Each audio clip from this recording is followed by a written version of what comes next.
Seja bem-vindo, seja bem-vinda a mais um estudo 1189 e hoje nós vamos dar continuidade ao nosso estudo no capítulo 11 de João,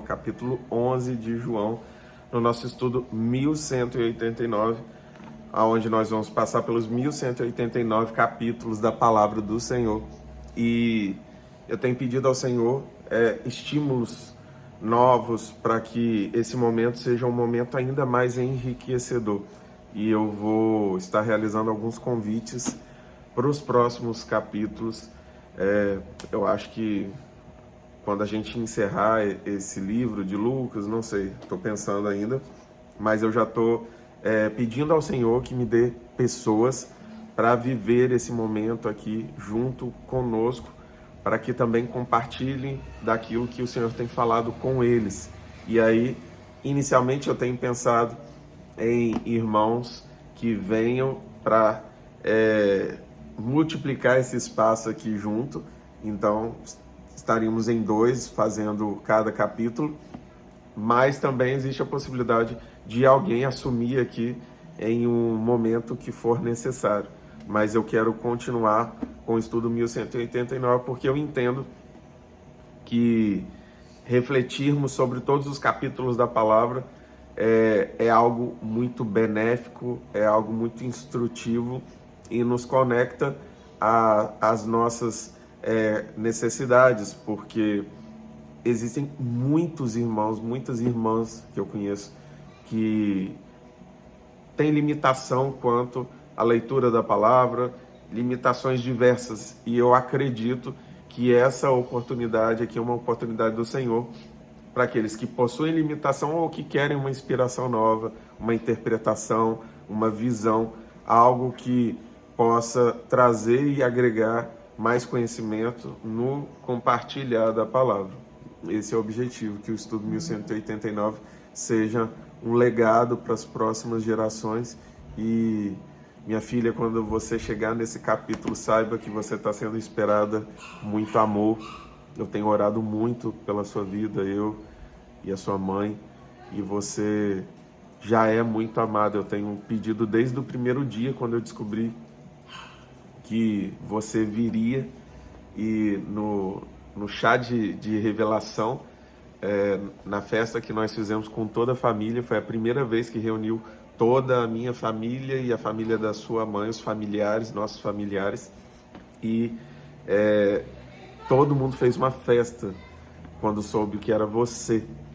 E saiba que nós te amamos muito, e eu orei por você, e eu determinei que o Espírito Santo já flua na sua vida desde o ventre. Então, quando você tiver consciência e você encontrar esse capítulo aqui da palavra do Senhor, saiba que o Senhor é contigo, que Ele vai te fortalecer, não importa qual seja a sua necessidade, que você tem uma identidade de filha amada do Senhor, mas você tem algo muito precioso, que é o amor do seu pai, o amor da sua mãe. Não tenha dúvida, não importa o quanto a gente fale com você, o quanto nós tenhamos limitações na sua criação.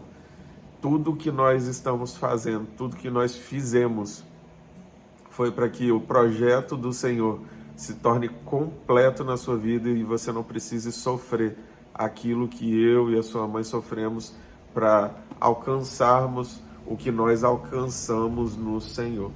E é isso. Deixar essa mensagem aqui para minha filha. Glória a Deus. Vamos lá. João, capítulo 11. Havia um homem chamado Lázaro. Ele era de Betânia, do povoado de Maria e de sua irmã Marta. E aconteceu que Lázaro ficou doente. Maria, sua irmã, era a mesma que derramara perfume sobre o Senhor e lhe enxugara os pés com os cabelos. E então as irmãs de Lázaro mandaram dizer a Jesus: Senhor, aquele a quem amas está doente. Ao ouvir isso, Jesus disse: essa doença não acabará em morte, e é para a glória de Deus, para que o Filho de Deus seja glorificado por meio dela. Jesus amava Marta e a irmã dela e Lázaro, ou seja, ele amava essa família, ele amava Marta, Maria e Lázaro. No entanto, quando ouviu falar que Lázaro estava doente, ficou mais 2 dias onde estava. Ele ouviu que Lázaro estava doente e ele ficou mais 2 dias onde ele estava. Jesus. Depois disse aos seus discípulos: vamos voltar para a Judéia. Estes disseram: mestre, há pouco os judeus tentaram apedrejar-te, e assim mesmo vais voltar para lá? Jesus respondeu: o dia não tem 12 horas? Quem anda de dia não tropeça, pois vê a luz deste mundo. Quando anda de noite, tropeça, pois nele não há luz. Depois de dizer isso, prosseguiu, dizendo-lhes: nosso amigo Lázaro adormeceu, mas vou até lá para acordá-lo. Seus discípulos responderam: Senhor, se ele dorme, vai melhorar. Jesus tinha falado de sua morte, mas os seus discípulos pensaram que ele estava falando simplesmente do sono. Então, lhes disse claramente: Lázaro morreu, e para o bem de vocês estou contente por não ter estado lá, para que vocês creiam, mas vamos até ele. Então, Tomé, chamado Dídimo, disse aos outros discípulos: vamos também para morrermos com ele. Ah, Tomé! Ao chegar, Jesus verificou que Lázaro estava no sepulcro havia 4 dias. Betânia distava cerca de 3 quilômetros de Jerusalém, e muitos judeus tinham ido visitar Marta e Maria para confortá-las pela perda do irmão. 3 quilômetros? 3 quilômetros é nada, gente. 3 quilômetros você faz em quê? 30 minutos? Ou seja, Jesus estava muito próximo. Ele decide ficar 2 dias a mais no lugar onde estava. E quando ele chega,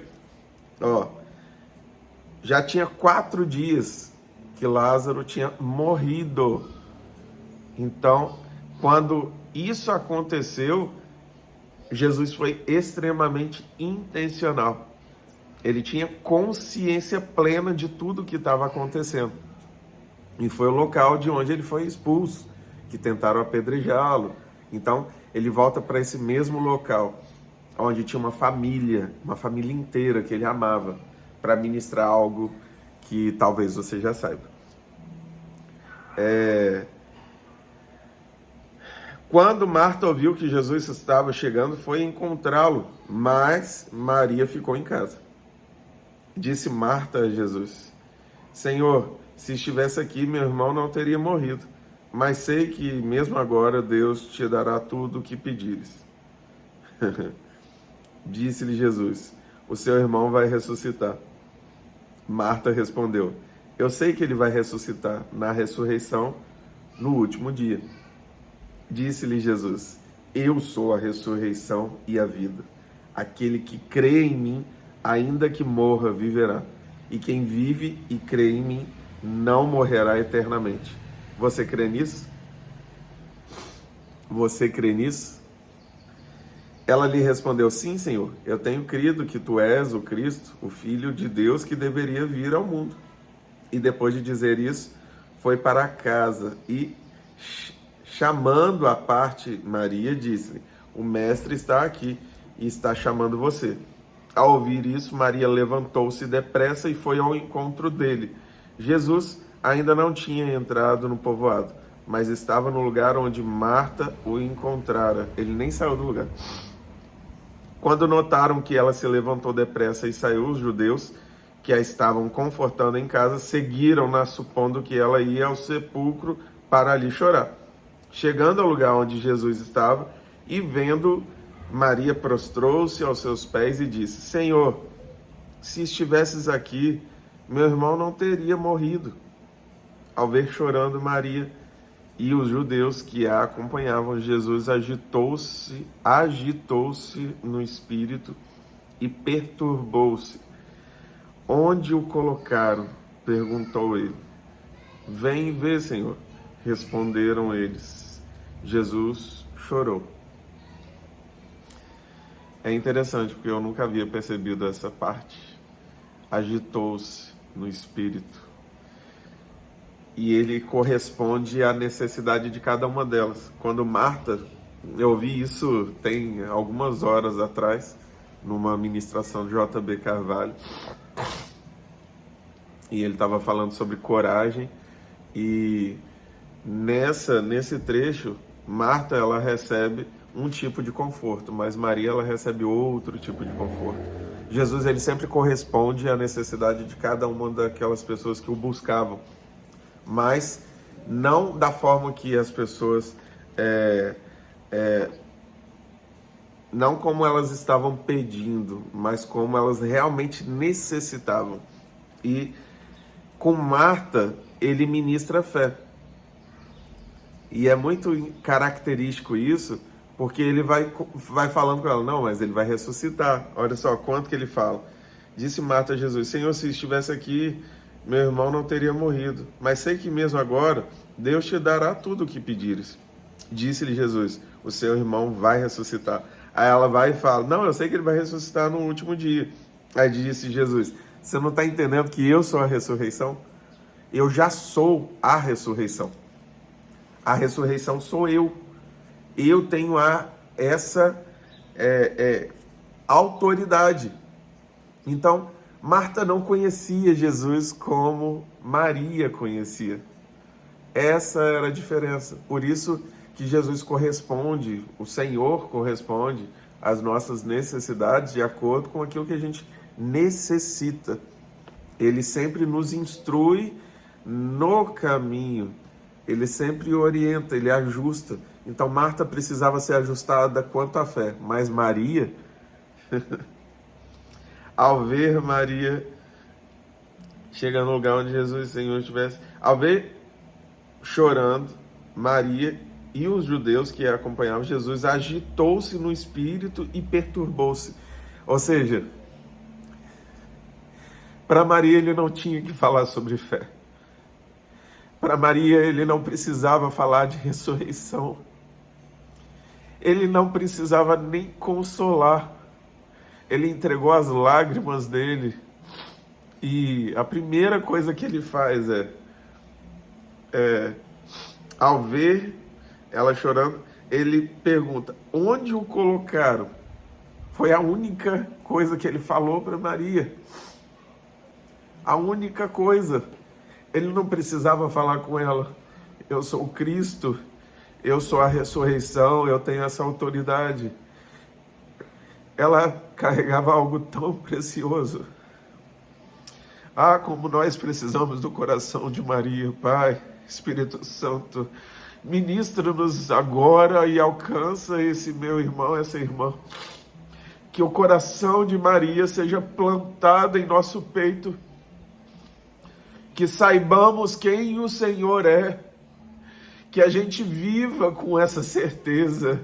E que ainda que a gente esteja em prantos, com profunda tristeza, por perder, por algo que aconteceu, por algo que está tentando nos fazer parar, que a nossa confiança esteja plenamente no Senhor.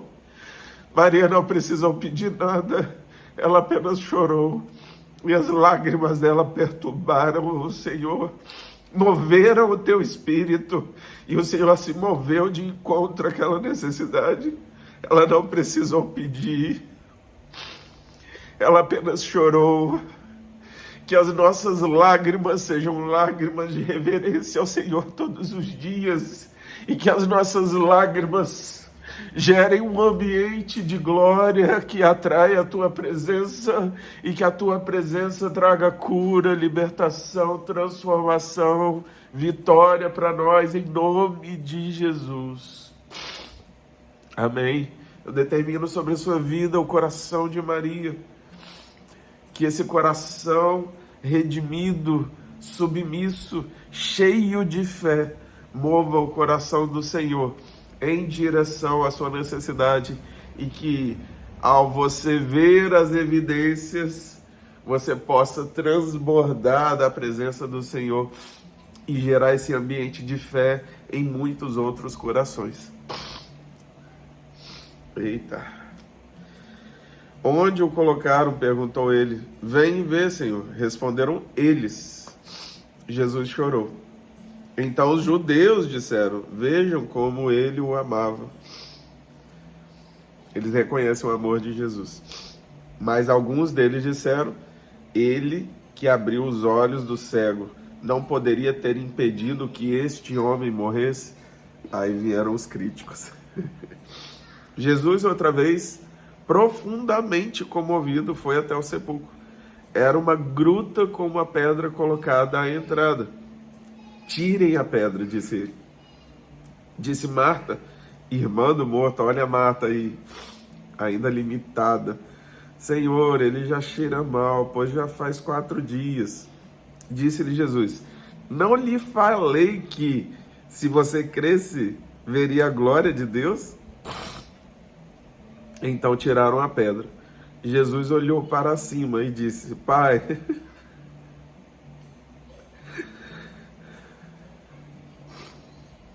eu te agradeço porque me ouviste. Eu sei que sempre me ouves, mas disse isso por causa do povo que está aqui, para que creia que tu me enviaste.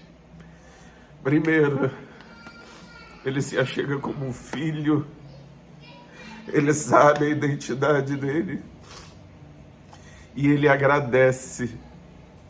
Um coração grato move o coração de Deus. E aí ele testemunha. E eu estou falando isso não é porque de mim, é porque de quem está vendo. É porque de você. Deus ouve a sua oração quando você se achega como filho, com o coração quebrantado, não movido por esse coração de pedra. Peça ao Senhor: Pai, faz uma transfusão, arranca um transplante, arranca o coração de Marta, coloca um coração de Maria. Marta era excelente naquilo que ela fazia, mas ela estava limitada. Ela ainda não tinha enxergado a paternidade, o fato de que ela era filha. E Maria, desde o primeiro dia que ela se aproxima de Jesus, ela já reconhece quem ela era, a limitação, e ela apenas entregou o coração dela totalmente. Tanto que ela não pede nada. Você não precisa pedir, você só precisa se derramar. O Senhor se move de íntima compaixão quando Ele vê o filho aos prantos, derramado, submisso, e aí os milagres acontecem. Pai, eu te agradeço porque me ouviste. Eu sei que sempre me ouves, mas disse isso por causa do povo que está aqui, para que creia que tu me enviaste. Depois de dizer isso, Jesus bradou em alta voz: Lázaro, venha para fora. Depois de clamar, dê ordem. Depois de clamar, dê ordem. Dê ordem para que se resolva, dê ordem para que as coisas se movam, dê ordem para que sejam curados, dê ordem para que ressuscitem, dê ordem para que sejam libertos, dê ordem para que haja a manifestação da presença milagrosa do Senhor no ambiente. Depois de se achegar ao Pai e agradecer, dê ordem. O morto saiu, com as mãos e os pés envolvidos em faixas de linho e o rosto envolto num pano. Disse-lhe Jesus: tirem as faixas dele e deixem-no ir. Muitos dos judeus que tinham vindo visitar Maria, vendo o que Jesus fizera, creram nele. Alguns vão precisar ver que os mortos estão se levantando para acreditar. Mas Maria, ela sempre acreditou. Sempre acreditou. Antes de ver, isso é ser movido por uma fé, por um amor, por uma certeza. É algo que não vem dessa terra, é um presente do Senhor para aqueles que creem. Mas alguns deles foram contar aos fariseus o que Jesus tinha feito. Então os chefes dos sacerdotes e os fariseus convocaram uma reunião no Sinédrio. O que estamos fazendo? Perguntaram eles. Aí está esse homem realizando muitos sinais miraculosos. Se o deixarmos, todos crerão nele. E todos os romanos virão e tirarão tanto o nosso lugar como a nossa nação. Era o espírito que estava movendo esses homens? Ou era a inveja, o orgulho, a ambição, a vaidade? Movidos pela carne, frutos da carne. Então um deles, chamado Caifás, que naquele ano era sumo sacerdote, ou seja, a patente mais alta, tomou a palavra e disse: nada sabeis. Não percebeis que vos é melhor que morra um homem pelo povo e que não pereça toda a nação? Ele não disse isso de si mesmo, mas sendo o sumo sacerdote naquele ano, profetizou que Jesus morreria pela nação judaica. E não somente por aquela nação, mas também pelos filhos de Deus, que estão espalhados para reuni-los num povo. E daquele dia em diante, resolveram tirar-lhe a vida. Aqui eu já nem sei, sinceramente, se esse sacerdote estava sendo movido pelo Senhor ou por qualquer outro desejo, porque, querendo ou não, ele fala sobre algo que realmente deveria acontecer, que era a morte de Jesus, não somente pelos judeus, mas por todo o povo. Aqui ele fala algo que faz sentido, mas o texto não deixa claro o sentimento. Por essa razão, Jesus não andava mais publicamente entre os judeus. Ao invés disso, retirou para uma região próxima do deserto, para um povoado chamado Efraim, onde ficou com os seus discípulos. Ao se aproximar a Páscoa judaica, muitos foram das